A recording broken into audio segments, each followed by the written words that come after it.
Hey space enthusiasts, welcome back to our channel, where we bring you the latest and most exciting news from the world of space and technology. Today we have a breaking news story about the much-anticipated launch of Boeing's CST-100 Starliner. In a dramatic turn of events, the Atlas V launch of Boeing's CST-100 Starliner on its first crewed flight was scrubbed at the last minute on June 1st. The mission, named Crew Flight Test, CFT, was set to carry NASA astronauts Butch, Wilmore, and Suni Williams. The countdown was halted just 3 minutes and 50 seconds before the scheduled 12:25 p.m. Eastern launch due to a ground computer issue. Because Starliner has an instantaneous launch window, any delay means the launch attempt must be scrubbed entirely. Tori Bruno, the chief executive of United Launch Alliance, explained that a card known as the launch sequencer in one of the 3 redundant ground control computers was slower than the others, triggering an automatic hold. Technicians are now working to access the computers and determine if any hardware needs to be replaced. If it's as simple as replacing a card, it could be ready for a June 2nd launch attempt.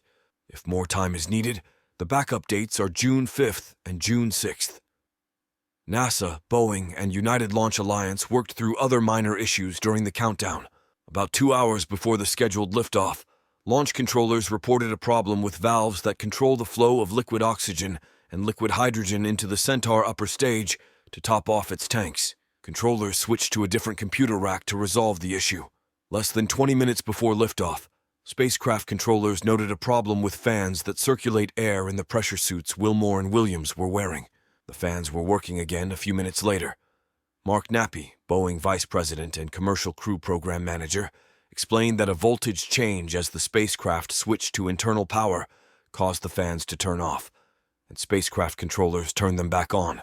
The helium leak found after the previous scrubbed launch attempt on May 6th was not an issue this time.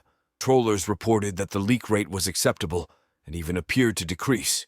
The last-minute scrub was a disappointment, but officials acknowledged the professionalism and calmness in the control room.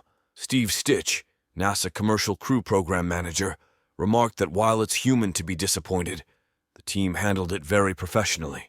A delay beyond June 6th could lead to a significantly longer delay, as ULA would need to replace the rocket's batteries, a process taking about 10 days.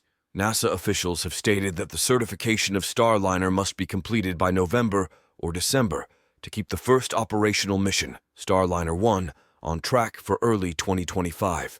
The path to Starliner 1 clearly goes through the crew flight test, making the CFT mission crucial for certification. Nappy mentioned that 80% of the certification plan is already in place and is scheduled to be done by November, but the remainder depends on the outcomes of the CFT mission.